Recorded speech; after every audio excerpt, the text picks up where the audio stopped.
Welcome back, AP. This is Chapter 13 of American Pageant, The Rise of Mass Democracy. Your essential question, which you will be addressing on Edmodo, is in what ways did the United States politics change during the administrations of John Quincy Adams, Andrew Jackson, Martin Van Buren, and William Henry Harrison? So keep that in mind as we go through the notes as you will be responding to this question. Some of the key terms that you need to know for this chapter, and some of the people to know from this chapter. The corrupt bargain. The presidential election in 1824 had just one major political party, which was the Democratic Republicans. And because of that, there were four candidates who were all vying for the election from the same political party. You had John Quincy Adams, Henry Clay, William Crawford, and Andrew Jackson. Before you continue on, just think about any of the background info that you know about John Quincy Adams, Henry Clay, and Andrew Jackson. What have they done before this point?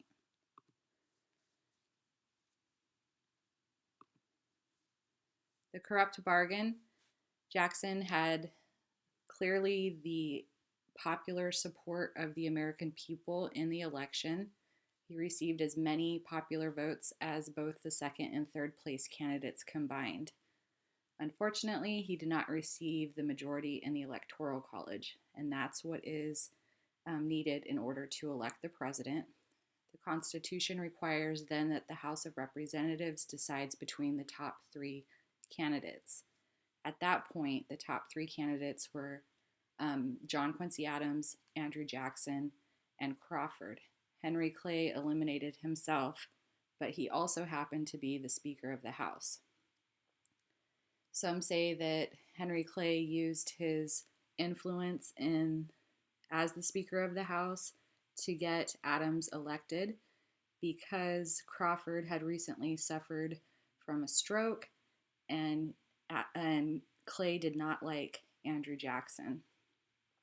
So with his influence, Adams is selected as the president, and then in turn, Adams selects Henry Clay as the Secretary of State. Jackson and his supporters accuse John Quincy Adams of bribing Clay with the position as Secretary of State so that he could be president. And I want you guys to think about if you think this is true or not.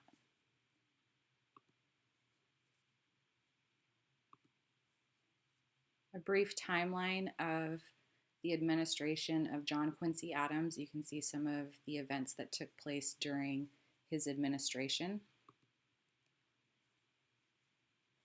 Few had or will ever match the credentials of John Quincy Adams. Historians believe that he was probably our most qualified president.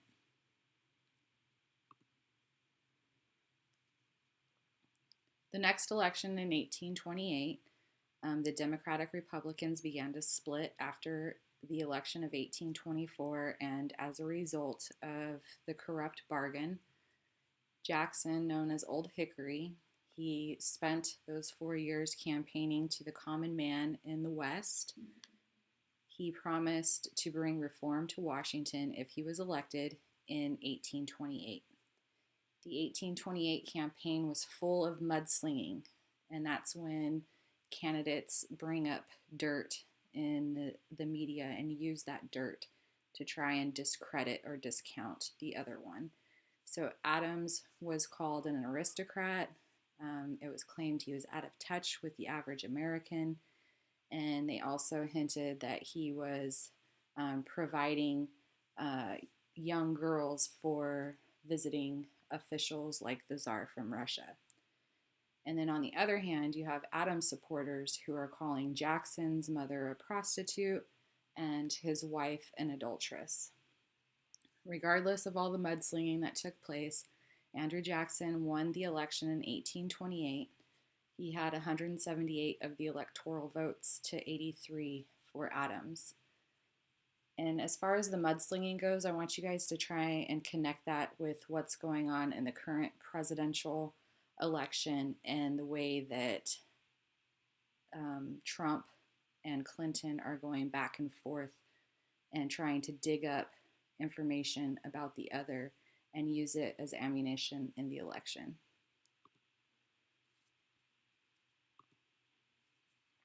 Here's a look at Jackson's timeline for his administration, and we'll cover each of these in the next few slides.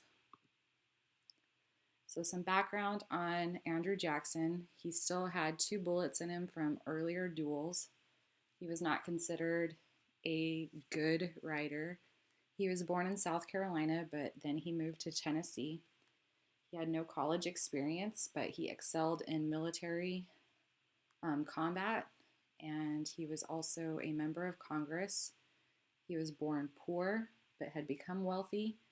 He even owned slaves, and he welcomed the common folk into the White House on his inauguration, and that got out of hand, and a riot ensued where he had to sneak out the back door of the White House. Andrew Jackson believed in the spoil system, and the spoil system is the practice of giving political supporters government jobs after the election. It's also known as patronage. Jackson gave people jobs that weren't qualified or capable of the duties of their position. And one appointee stole $1 million from the United States. So patronage gave people incentive to choose a party and stick with it, because if they chose that party and that person was elected, then there would be some favors or some kickback from their support. An issue during Jackson's administration is the Tariff of Abominations. Tariffs are to protect United States industries from outside competition. So it's a tax placed on items being imported into the United States. New England and the middle states like the tariff because they are the ones that are manufacturing goods, and they have those infant industries. And so the tariff would support those infant industries. The South and the West do not like the tariff because they don't produce goods and they want to get them at a cheaper price. The 1828 tariff passes, and this causes a lot of economic struggle in the South. The Southerners perceive the tariff as a stepping stone toward the federal ban on slavery. And then to add to that, in 1822, Denmark Vesey led a slave uprising in South Carolina, and that adds fear to the South.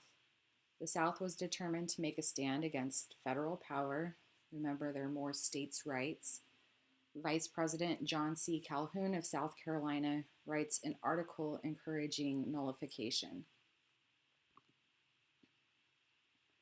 The new tariff of 1832, at the South Carolina Convention, they declare the tariff null and void. Basically, it means within their state borders, they don't have to follow the tariff. And it's essentially saying that the power of the state is stronger than the federal government. South Carolina threatened to leave the Union, and then in return, Andrew Jackson threatens to invade South Carolina to force them to pay this tariff. The great compromiser, Henry Clay, comes in and proposes a compromise tariff of 1833, which would gradually drop or lower the tariff each year. South Carolina then supports this compromise, mainly because they didn't have the support of other states to secede from the nation.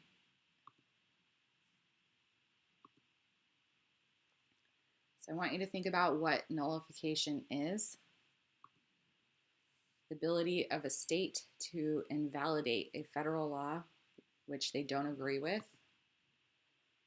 and why this was important during the Jackson administration is because South Carolina attempts to nullify the tariff, and that could have led to an even bigger crisis. And it's also a foreshadowing of the Civil War. Another event that takes place during Jackson's administration is the Trail of Tears.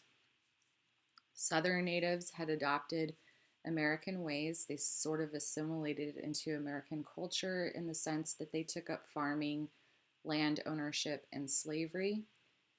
At the same time, America is growing in population, and white Southerners really wanted the native land. There were what was considered the five civilized tribes in the South: the Cherokee, Choctaw, Chickasaw, Creek, and Seminole. And Georgia began to take Cherokee land. The Cherokees take up their case with the Supreme Court, and the Supreme Court rules in favor of the Cherokees. They said they had the right to the land. Jackson backs the state of Mississippi. He basically stated that John Marshall, who was the Chief Justice of the Supreme Court, had ruled on this decision. Now let's see how he's going to enforce it. So the president is not supporting the judicial branch and their decision. What do you guys think this quote says about the checks and balances between the three major branches of our government? The Jackson administration forced natives off their land. They made them migrate from their territories that they had ownership of towards what was known as the Indian Territory, which is in today modern Oklahoma. On this journey, about 25% of them died. Some of the natives refused to go with their brethren, so they would hide out in the mountains or the swamps. In another territory up north, the Sauk and Fox were led by Black Hawk, who waged war with the United States, but the U.S. was able to defeat them. And then the Seminoles from Florida fought the U.S. for 7 years, but they finally succumbed to U.S. military.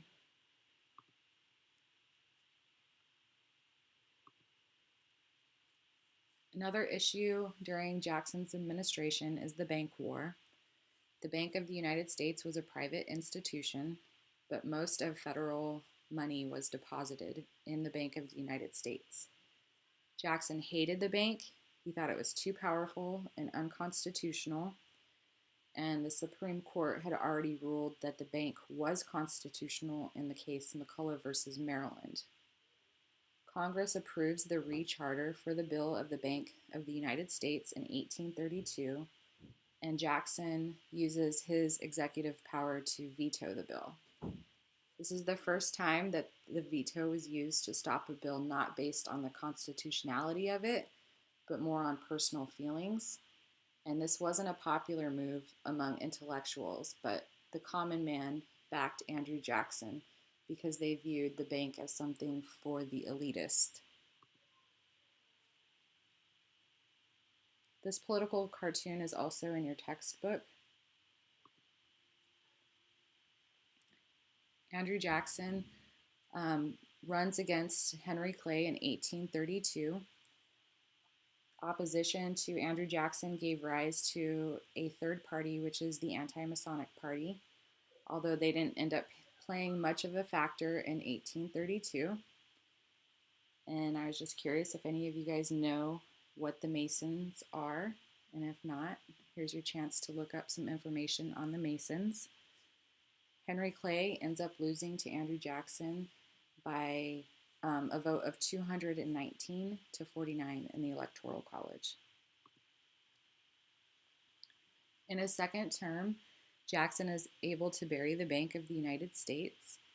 He waits for it to expire in 1836. He withdraws the federal deposits in the bank in 1833 with the idea that the bank wouldn't be able to survive without the federal money. And it works. The bank becomes a non-factor. Andrew Jackson then has the federal money put into smaller pet banks. And these pet banks start printing paper money, and they print so much of it that the value of it goes down and it becomes worthless. And because of this, it starts a cycle of economic booms and busts, which leads to a huge economic crash in 1837. But it just so happens that this economic crash takes place right after Andrew Jackson leaves office. Andrew Jackson's administration also gives birth to the rise of the Whig Party. By 1836, the Democratic Republican Party of Jefferson had broken into two separate parties. The Jackson supporters now called themselves Democrats. Now, the opposite party named themselves the Whigs, and they were comprised of people who supported the American system. They were people that favored state rights. They were industrialists from the North and evangelicals. Some of the things that the Whig Party platform wanted was internal improvements like the roads, canals, telegraph lines. They also supported prisons and public schools. They welcomed the market economy, which promotes competition between businesses. And both parties claimed to be defenders of the common man. The election of 1836, the Democrats and Andrew Jackson throw their support behind Jackson's vice president, Martin Van Buren. The Whigs, since they're a new party, they're very disorganized in 1836, but most of the Whigs supported William Henry Harrison. But because they weren't really organized, Van Buren wins the election 170 to 124.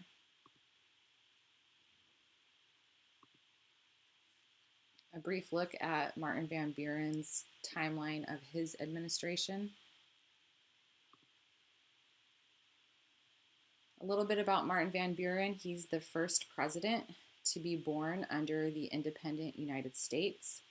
His administration suffered many misfortunes, and a lot of this was at the hand of the previous administration's economic policies, which was Andrew Jackson.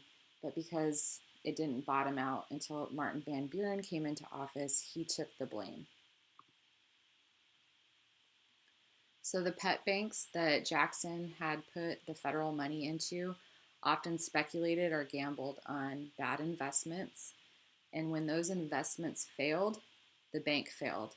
And the people with money in those banks lost their money.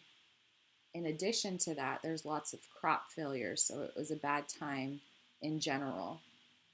There's also economic troubles in Europe, which also affected the United States. All of these things combined resulted in hundreds of bank failures, which led to unemployment and land foreclosures. And this time of depression is known as the Panic of 1837. And it was basically started or initiated by Andrew Jackson and his economic policies or his war with the bank. But because it didn't take place until Van Buren's administration, Van Buren took the blame for it. So think back, what caused the Panic of 1837, and what do you think will be the outcome? Gone to Texas. The United States population is growing, and because they're growing, there's a need for more living space or more land. Texas was part of Mexico, but not very many people live there. A lot of the Comanche tribe was residing in Texas. So as a result of that, Mexico invited Americans to come to Texas, stating that they would give them land under some stipulations. One, they had to be considered Mexican citizens, and two, they had to practice Catholicism. Many moved to Texas, but they ignored those requirements. The Mexican military dictator Antonio Lopez de Santa Anna ignored the Constitution of 1824, and settlers resented Mexican interference with their lives, especially Mexican soldiers near settlements and the abolishment of slavery in 1830, because a lot of the settlers had brought slaves with them. Stephen Austin is considered the father of Texas. He leads a group of 300 settlers when invited by Mexico. He's considered the representative for those living in Texas, and so he goes to Mexico City in 1833 to hopefully speak with Santa Anna and resolve their differences peacefully. And Santa Anna ends up throwing Stephen Austin in jail. This leads to the Lone Star Rebellion. In 1836, Texas declares its independence from Mexico. There are several small battles that ensue.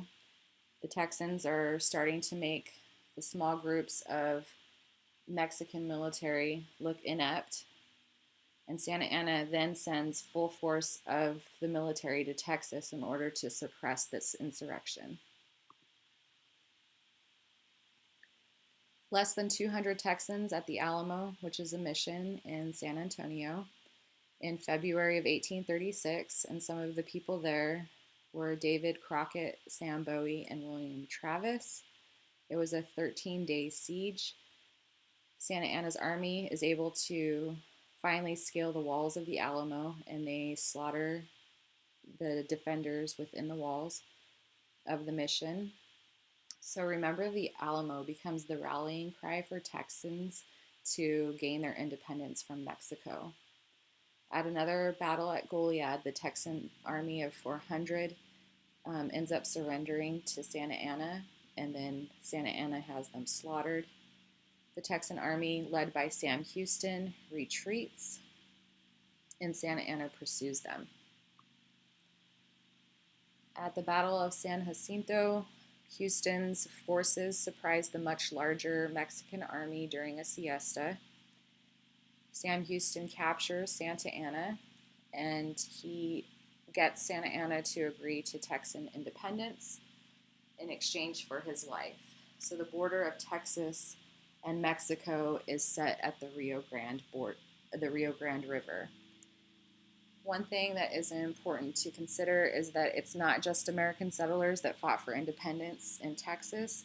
There were Mexicans living in the Texas borders as well. They were known as Tejanos, and they also joined in the rebellion.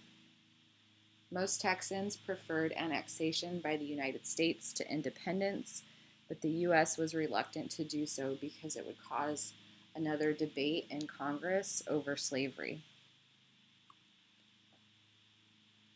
Log cabins and hard cider.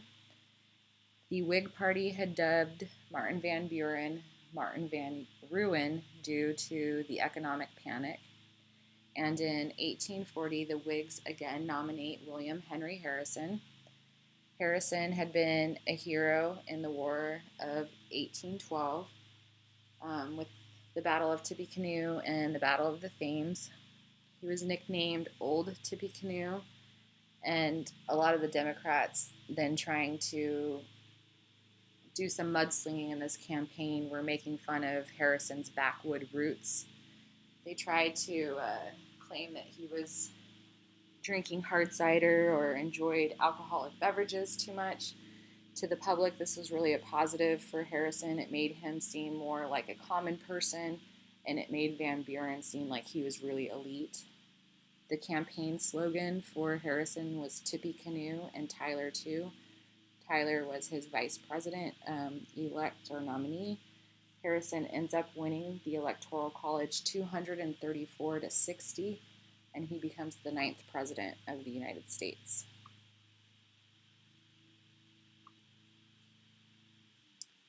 The 1840 election is important for two reasons. One, it shows the triumph of populist democratic style. The United States was truly a democracy that was ruled by the people. It showed that Van Buren seemed like he was too high class for voters. And I want you guys to kind of think about the parallels that we see in the election of 1840 to the election of 2008. The second reason that the election of 1840 was important is that the formation of a consistent two-party system in the United States. Democrats promote individual liberty and guard against politics of those privileged or the elite, and the Whigs promote harmony and a government as a tool to achieve that. So it shows that the two-party system can exist, and it still endures today. The two-party system, each party keeps the other in check in order to prevent abuse in government. Geographical diversity prevented sectionalism from dominating for at least 20 years. and it provided a balance for the increasing issue of slavery. And like I told you guys in class, these chapters are all leading up to the Civil War. Again, look at your essential questions after reading the chapter and going through these notes. In what ways did the United States politics change during the administration of John Quincy Adams, Andrew Jackson, Martin Van Buren, and William Henry Harrison?